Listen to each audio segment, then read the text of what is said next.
আমরা আজকে আবার সেই চোঙের অঙ্ক করছি।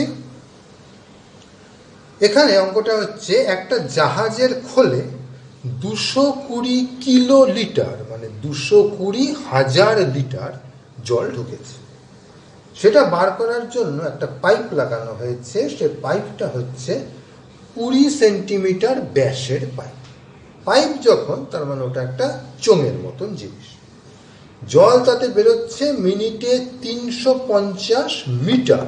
এটা কিন্তু লিটার নয়, এটা মিটার। তাহলে বলছে সব জল বেরোতে কত সময় লাগবে। প্রথমে ছবি এঁকে ব্যাপারটা একটু বুঝে নেওয়া যাক। এই মনে করো জাহাজের খোল, তার মধ্যে জল রয়েছে 220 কিলো লিটার। তার সঙ্গে নল লাগানো হয়েছে এইভাবে। এই যে নলটা, এটা একটা চোঙের মতন। এই নলটার ব্যাস, তার মানে এইটা বলা হয়েছে 20 সেন্টিমিটার। এবার এখান দিয়ে জল যখন বেরোচ্ছে, সেটা একটা সুতোর মতন বেরোবে। তাহলে সাধারণভাবে জলটা কীরকম ভাবে বেরোয়, এরকম করে বেরোবে, হুড় হুড় করে জল পড়বে। তা আমরা এখানে যেভাবে মাপটা দিয়েছি, তার মানে হচ্ছে তুমি যদি এই যে নলটা দিয়ে বেরোচ্ছে জলটা, সেটাকে তুমি যদি পাইপের মতো করেই কল্পনা করো, এই যে পুরোটা হচ্ছে জল, এখান থেকে এতটা। বাস্তবে এটা এরকম সোজা থাকবে না, ওটা এখানে ঝরঝর করে পড়ে যাবে। কিন্তু যদি আমি এইভাবে লম্বা করে কল্পনা করতাম, তাহলে 1 মিনিটে আমার বেরোতো 350 মিটার। তাহলে এই যে চোঙটা, আমি এইটার ব্যাস জানি, সেটা হচ্ছে 20 সেন্টিমিটার। তার মানে আমি যদি ব্যাসার্ধ ভাবি, সেটা হচ্ছে 10 সেন্টিমিটার। আর এই চোঙের উচ্চতা এইচ হচ্ছে এটা। আমি এখানে অনুভূমিকভাবে এঁকেছি, তাই এটাকে উচ্চতা বলে মনে হচ্ছে না, দৈর্ঘ্য মনে হচ্ছে। এটাকে খাড়া করে আঁকলে উচ্চতা মনে হতো। তা এই এইচ হচ্ছে এত, আর আর হচ্ছে এত। তাহলে তোমার কাজ হবে এর আয়তনটা বার করে ফেলা। তুমি চোঙের আয়তনের সূত্র জানো, সুতরাং এই মোট কতটা জল 1 মিনিটে বেরোলো সেটা তুমি বার করে ফেলো। এইবার তুমি বলবে এটা 1 মিনিটে বেরোয় কতটা, ওই তুমি যেটা বার করেছো সেটা, পাই আর স্কোয়ার এইচ। তাহলে পাই আর স্কোয়ার এইচ বেরোচ্ছে 1 মিনিটে। প্রশ্ন হচ্ছে কত মিনিটে তাহলে এই 220 কিলো লিটার বেরোবে। এটাকে তুমি উল্টো করে লিখলে একটু আসলে ভালো হতো। পাই আর স্কোয়ার এইচ বেরোয় 1 মিনিটে, তাহলে 1 বেরোবে কত সময় এবং 220 কিলো লিটার বেরোবে কত সময়, সেইটা ঐকিক নিয়ম করে তোমাকে বার করতে হবে। এবার এই অঙ্কটার মুশকিল যেটা হবে সেটা হচ্ছে, এইটা দেখো তোমাকে দিয়েছে সেন্টিমিটারে, এইটা দিয়েছে মিটারে। তো পাই আর স্কোয়ার এইচ সূত্রে কিন্তু তুমি সরাসরি এগুলোকে ঢোকাতে পারবে না। তাই জন্য বুদ্ধিমানের কাজ হবে সবগুলোকেই ডেসিমিটারে নিয়ে যাও। ডেসিমিটারে যদি তুমি নিয়ে যাও, তাহলে সবগুলো মেলালে তোমার ঘন ডেসিমিটারে উত্তর আসবে। আর ঘন ডেসিমিটার মানেই হচ্ছে লিটার। তার মানে সব কিছুই সেক্ষেত্রে তোমার মোটামুটি একই এককে থাকবে। মিটার থেকে কি করে ডেসিমিটারে নিতে হয় মনে আছে নিশ্চয়ই, 10 দিয়ে গুণ করতে হয়। তার মানে এটা ডেসিমিটারে নিলে হয়ে যাবে 350, আর একটা শূন্য লাগিয়ে আমি বলবো ডেসিমি। আর এটার ক্ষেত্রে আমাকে 10 দিয়ে ভাগ করতে হবে। তাহলে 10 সেন্টিমিটার মানে 1 ডেসিমিটার। তাহলে তোমার গুণ করাটাও সহজ হয়ে যাচ্ছে। ঠিক আছে, তাহলে তুমি পেয়ে যাচ্ছ এতটা বার করতে 1 মিনিট লাগলে 220 কিলো লিটার বার করতে কত সময় লাগবে। বার করে ফেলো। এবারের অঙ্কটা বলছে দুটো লম্ব বৃত্তাকার চোঙ আছে, এইটা এবং এইটা। এদের আয়তন সমান, এটারও যত আয়তন এটারও তত আয়তন, কিন্তু ওদের উচ্চতার অনুপাতটা কিন্তু অন্যরকম। একজনের উচ্চতা যদি 1 হয়, অন্যজনের উচ্চতা 2। আমি অবশ্য এখানে বাঁদিকে 1 আর ডান দিকে 2 না রেখে উল্টো করে দিয়েছি। এইটার উচ্চতা যত, এটার উচ্চতা যদি এইচ বলি, তবে এইটার উচ্চতা হচ্ছে তার ডবল। কিন্তু যেহেতু দুজনেরই আয়তন সমান, তার মানে একে নিশ্চয়ই একটু মোটা হতে হবে, কারণ ছোট জায়গার মধ্যে এতটা আয়তন ধরালো কি করে, তার মানে ও একটু মোটা হবে। তার মানে দুজনের ব্যাসার্ধ আলাদা, সেই ব্যাসার্ধের অনুপাতটা তোমাকে বার করতে বলেছে। তাহলে এইটার ব্যাসার্ধ আমি একটা নাম দিচ্ছি, এইটার ব্যাসার্ধ বড় করে বললাম বড় হাতের আর, আর এইটার ব্যাসার্ধ বললাম ছোট হাতের আর। তাহলে তোমাকে বার করতে হবে ছোট হাতের আর ইজ টু বড় হাতের আর। কেন আমি এটাকে আগে লিখলাম, কারণ অঙ্কটাতে এইটাতে 1:2 লিখেছিল, আমি ডান দিকে যেটা মানে ছবিতে এঁকে ফেলেছি সেটা আসলে ওরা বলেছে বাঁ দিকে, আর ওরা যেটা ডান দিকে লিখেছে আমি সেটাকে এঁকে ফেলেছি বাঁ দিকে, তাই আমাকে সেইটাই বজায় রাখতে হবে। প্রথমে এইটা ছোট হাতের আর, তারপর এটা বড় হাতের আর। এইটা কত হবে এটাই হচ্ছে আমাদের প্রশ্ন। তাহলে তোমার কাছে জানা কি আছে যে এইটার আয়তনও যা, এইটার আয়তনও তা। তো এইটার আয়তনের একটা সূত্র তুমি পাবে, পাই আর স্কোয়ার বড় হাতের আর স্কোয়ার গুণ 2h।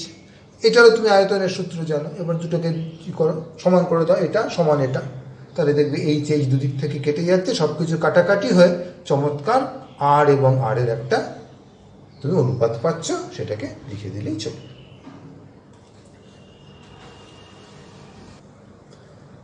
এই অঙ্কটাতে বলেছে একটা তার আছে, যেমন ইলেকট্রিকের তার থাকে সেরকম তার আছে। তো তার সাধারণত হয়, তার খুব সরু হয়, ফলে চোখে দেখে হয়তো নাও বোঝা যেতে পারে, কিন্তু তার আসলে একটা চোঙের মতন হয়। যেমন ধরো আমি তোমাকে এই তারটা দেখাচ্ছি, এই যে মোবাইলের চার্জারের তার, ভালো করে লক্ষ্য করলে বুঝবে এটা কিন্তু একটা গোল ধরনের জিনিস। তুমি যদি এটাকে কাটো এইভাবে, তাহলে তুমি দেখবে প্রস্থচ্ছেদটা একটা গোলাকার পদার্থ।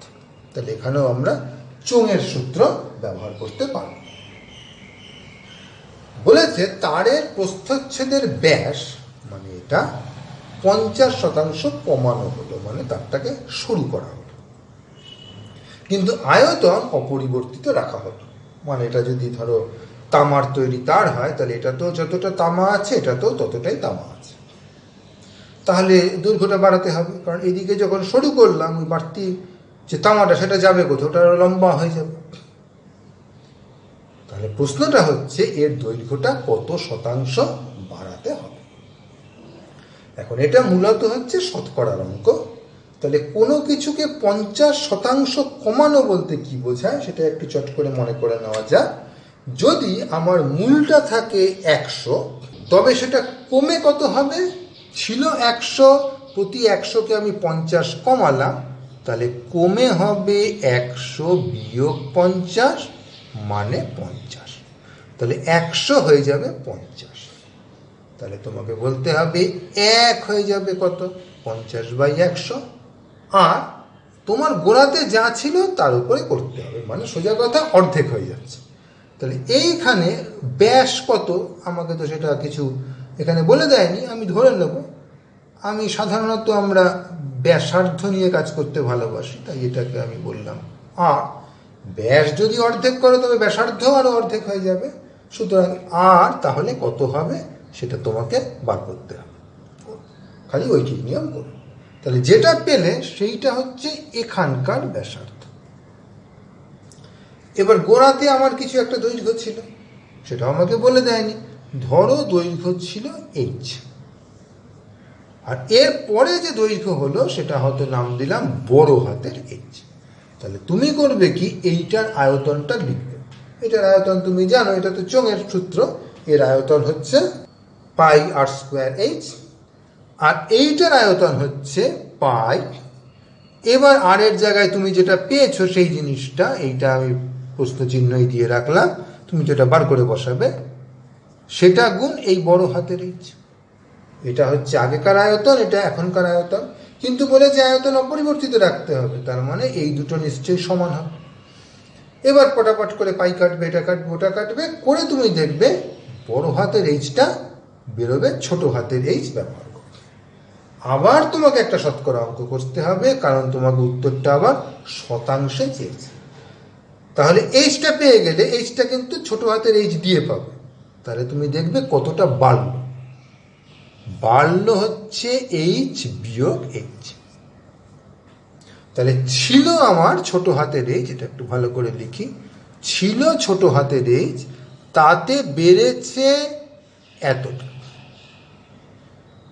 ছোট হাতের এইচ ছিল, তাতে বাড়লো বড় হাতের এইচ বিয়োগ ছোট হাতের এইচ, আবার ঐকিক নিয়ম করবে। একের ক্ষেত্রে কত হবে এবং শতাংশ যখন 100-র ক্ষেত্রে কত হবে, এইখানে যে সংখ্যাটা পাবে সেটাই হচ্ছে তোমার শেষ পর্যন্ত উত্তর, কত শতাংশ বাড়াতে হবে। এইবারের অঙ্কটা বেশ একটু জটিল দেখাবে। অঙ্কটায় একটা ফাঁপা লম্ববৃত্তাকার চোঙাকৃতি নলের কথা বলা হয়েছে। এরকম একটা নল, জিনিসটা বেশ পুরু আর ভেতরে ফুটো আছে, পুরো এ4 ফুটো যেমন নল হয়। যেহেতু ভেতরে ফুটো আছে তাই ফুটো অংশটাও একটা চোঙ, আবার বাইরেটাও একটা চোঙ, সেই জন্য দুটো চোঙের মতো অঙ্কটা হবে। বহির ব্যাসার্ধ মানে বাইরের যে চোঙটা তার ব্যাসার্ধ, অর্থাৎ কিনা এইটা, কেন্দ্র বরাবর যদি একটা লাইন টানি তাহলে এইটাকে বলেছে 5 সেন্টিমিটার। আর অন্তর ব্যাসার্ধ মানে ভিতরের ফাঁপা অংশ যেটা, সেই অংশটাকে বলেছে 4 সেন্টিমিটার। আর নলটার সমগ্র তলের ক্ষেত্রফল দেওয়া আছে এই 1188 বর্গ সেন্টিমিটার। এবার সমগ্র তল ব্যাপারটা বুঝে নাও। সমগ্র তলের মধ্যে বাইরের তলটা আছে, নলের ভিতরে একটা বক্রতল সেটা আছে, তুমি যদি আঙুল লাগিয়ে ছুতে, ওপরের দিকটা আছে এবং নিচের দিকটা আছে, সেটা তোমাকে বলে দিয়েছে। আর বার করতে বলেছে এর দৈর্ঘ্য, ধরো তার বললাম এইচ সেন্টিমিটার। তাহলে চট করে আমরা প্রথমে সমগ্র তলের সূত্রটা বার করি, কারণ আমরা চোঙ নিয়ে কাজ করেছি, ফাঁপা নল নিয়ে তো এভাবে কাজ করিনি। এখানে তোমাকে দুটো চোঙের ফর্মুলাকে নিয়ে খেলা করতে হবে। তাহলে সমগ্র তলের মধ্যে বললাম 4টে তল ধরতে হবে। একটা হচ্ছে বাইরের তলটা, সেটা হলো 2πr/h, এটা হচ্ছে বক্রতলের ফর্মুলা ছিল 2π গুণ 5, বাইরেরটার জন্য 5 নিয়েছি, আর দৈর্ঘ্যটা হচ্ছে h। এটা হচ্ছে বাইরে যদি হাত বোলাও তবে যে বক্রতলটা পাবে, তার সঙ্গে যোগ হবে ভিতরে আঙুল ঢুকিয়ে যদি আঙুল বোলাও তবে যেটা পাবে, সেটাও ঠিক একই রকম একটা সূত্র, 2π গুণ 4h, কারণ এটার ক্ষেত্রে ব্যাসার্ধ হয়েছে 4 আর উচ্চতা বা দৈর্ঘ্য দুটোর ক্ষেত্রেই সমান। এইবার হচ্ছে এই অংশটা, এখানে মনে রেখো এটা একটা বৃত্ত, তার ভেতর থেকে একটা বৃত্ত সরিয়ে নেওয়া হয়েছে, তাহলে বাইরের বৃত্তটার ক্ষেত্রফল হবে পাই গুণ 5-এর স্কোয়ার, কারণ পাই আর স্কোয়ার।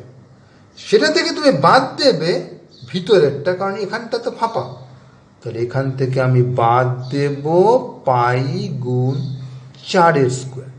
তাহলে আমি পেয়ে গেলাম এই রিংয়ের মতো জিনিসটা, ওপরে আছে নিচেও তাই আছে, তাই এই পদার্থটা 2 বার আছে, তাই একটা 2 দিয়ে গুণ করব।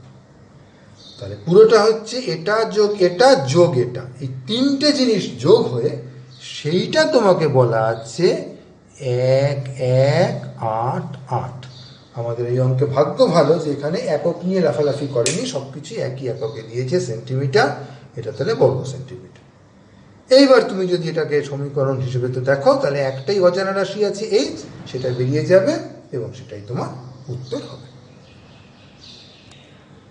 এই অঙ্কটাতে আমাকে দুটো লম্ব বৃত্তাকার চোঙ নিয়ে কাজ করতে বলেছেন, তাদের উচ্চতার অনুপাত হচ্ছে 1:2, তার মানে এটা যদি 1 হয় তবে এটা হচ্ছে 2, আমি যদি এটাকে বলি h তবে এটা হবে 2h। আর ওদের পরিধির অনুপাতটা দিয়ে দিয়েছে, ভূমির পরিধির অনুপাত। তাহলে আমি যদি ওদের যে ব্যাসার্ধ সেটাকে আমি নাম দিই r ছোট হাতে এবং r বড় হাতে, তাহলে আমি ওদের ভূমির পরিধি জেনে যাই, সেটা হচ্ছে 2π গুণ ছোট হাতের r আর 2π গুণ বড় হাতের r। এদের যে অনুপাত সেটা হচ্ছে 3:4। তার মানে আমি যদি এটাকে এটা দিয়ে ভাগ করি, এই পদার্থটাকে এটা দিয়ে ভাগ করি, তবে আমার আসবে 3/4। তাহলে 2 পাই কেটে গিয়ে তুমি ছোট হাতের আর আর বড় হাতের আর এর মধ্যে অনুপাতটা পেয়ে যাচ্ছ। তোমাকে বলেছি এদের আয়তনের অনুপাত কত হবে, তো এটার আয়তন বার করতে পারবে পাই আর স্কোয়ার এইচ, এটার আয়তন হচ্ছে পাই বড় হাতের আর স্কোয়ার গুণ 2h, তাহলে ওটাকে একটা দিয়ে একটা ভাগ করে দেখো ভাগটা কত আসে, সেটাই অনুপাত হবে। খালি মনে রাখবে যেটাকে বাঁদিকে রাখছো যেটাকে ডান দিকে রাখছো সবসময় কিন্তু একইভাবে করবে। আমি এখানে আঁকাটা ঠিক করেই লিখেছি, এইটাকে 1:2 বেটেটাকে আমি বাঁদিকে রেখেছি, লম্বাটাকে ডান দিকে, বাঁদিক ডান দিক। এখানেও আমি বাঁদিক ডান দিক করেছি, সরুটাকে ডান দিকে বাঁদিকে এঁকেছি আর মোটাটাকে ডান দিকে এঁকেছি। তুমিও যখন আয়তন করবে প্রথমে এটা রাখবে এটার আয়তন ইস টু এটার আয়তন, কাটাকাটি করে যে হবে সেটাই তোমার উত্তর হবে।